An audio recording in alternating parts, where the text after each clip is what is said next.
بسم اللہ الرحمن الرحیم الحمدللہ الذی جعلنا من المتمسکین بولایت سلطان اولیاء سخن گزار منبر سلونی وائم علیہ السلام۔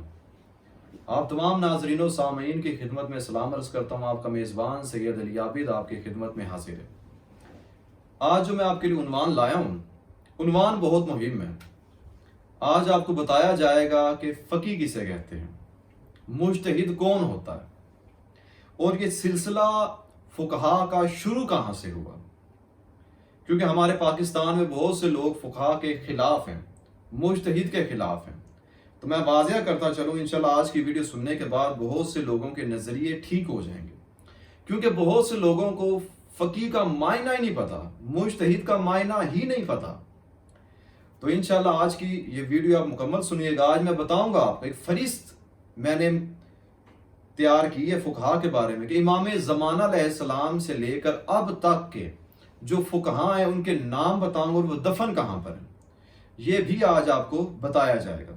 سب سے پہلے فقہ کیا ہے؟ فقہ کا معنی ہے سمجھ، یعنی سمجھانے، یعنی کہ سمجھنا، کسی چیز کو سمجھنا، سمجھ فقہ ہے۔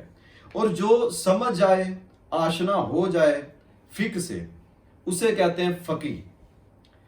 اب فقی جو ہے اس کا کام کیا جی؟ فقی وہ ہوتا ہے جو اللہ کے احکام اور دین کے مسائل کو قرآن کی آیتوں اور روایات سے سمجھتے ہوئے ان سے استدلال کرے، یعنی دلیل لائے، اور جو بھی مسئلہ پیش آئے اس میں دین اور مذہب کے نظریے کو پہچان سکے اور اسے بیان کر سکے۔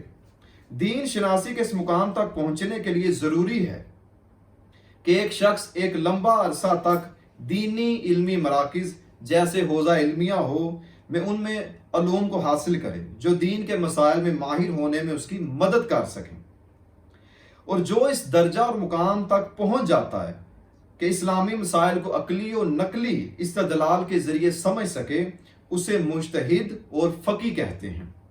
علم اور فہم فقہ کے اس درجہ اور مرتبہ کو اجتہاد کہتے ہیں۔ اس سے آسان مثال میں نہیں دے سکتا۔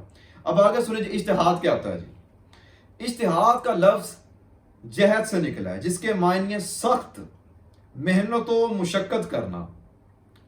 اب یہ جو ہوتا کیا ہے جی، یہ دیکھیے کہ مخصوص شرائط کے ساتھ فقہی منابع میں سے علمی، عملی احکام اور وظائف کا استنباط کرنا اجتہاد کہلاتا ہے۔ انسان میں ایسی صلاحیت کا پایا جانا جس کے ذریعے وہ اسلامی احکام کو اس کے مخصوص منابع اور ماخذوں میں سے اخذ کر سکے، اس صلاحیت اور قابلیت کو اجتہاد کہا جاتا ہے، اور جس شخص میں یہ صلاحیت پائی جائیں اسے مجتہد کہا جاتا ہے۔ اب جی اگلا مسئلہ جو سب سے مہم پاکستان میں آیت اللہ کہا جاتا ہے، آیت اللہ عظمیٰ کہا جاتا ہے۔ یاد رکھیے آیت اللہ ایک اعزازی لقب ہے، ٹھیک ہے، جو اہل تشیع میں درجہ اول اور درجہ دوم کے فقہا اور علماء کو دیا جاتا ہے۔ میں مثال آسان کرتا ہوں، جیسے پاکستان میں ذاکرین عظام جو سے ہیں، بعض ذاکرین کو ایک اعزازی لقب دیا جاتا ہے۔ وہ اعزازی لقب کیا ہے جی؟ شہباز پاکستان۔ کیا نعوذ باللہ، اب شہباز پاکستان نے کہا جا رہا ہے کسی ایک ذاکر کو، تو وہ شہباز تو شہباز قلندر ہیں، حضرت سخی لال شہباز قلندر، تو کیا نعوذ باللہ وہ شہباز قلندر بن گیا؟ نہیں۔ اس کا مطلب یہ ہوتا ہے کہ جتنے ذاکرین ہیں ان میں جو زیادہ ماہر ہے، قصیدے پڑھنے میں اس کے پاس ہنر ہے ایک، ٹھیک ہے، اس کے ہنر کی بنا پر اسے ایک اعزازی لقب دی ہے شہباز پاکستان۔ اس کا ہرگز مطلب نہیں کہ وہ شہباز قلندر بن گیا یا اس کا لقب چرا لی ہے، ایسا بھی نہیں ہے۔ اسی طرح آیت اللہ ہوتا ہے۔ آیت اللہ ایک اعزازی لقب ہے جو درجہ اول اور دوم کے فقہا علماء کو دیا جاتا ہے۔ اس اعزازی لقب کو فقہا اور علماء کے علمی مقام اور منزلت کی خاطر اطلاق کیا جاتا ہے۔ اس کا لفظی مطلب کہ آیت کا معنی جی عربی میں آیت کہتے ہیں، اس کا معنی کیا ہے؟ نشانی، اللہ کی، یعنی آیت اللہ اللہ کی نشانی۔ یہ زمین، آسمان، پہاڑ، چرند پرند اللہ کی نشانی ہے، اس میں کوئی حرج بات نہیں ہے۔ اس میں کوئی آپ کسی کو آیت اللہ کہتے اس کے کہ ناؤز باللہ کسی کا لقب چرا لیے، یہ ہو گیا وہ ہو گیا، اسے کوئی ایسی بات نہیں۔ یہ صرف ان لوگوں کے لیے استعمال ہوتا ہے جو اصول دین اور فقہ اور شریعت میں مسلمہ علم رکھتے ہوں۔ شیعہ مسلمان اپنے مسائل کے شریعت کے مطابق حل کے لیے ان سے رجوع کرتے ہیں۔ اسی طرح آیت اللہ عظمیٰ، اب آیت اللہ عظمیٰ سے مراد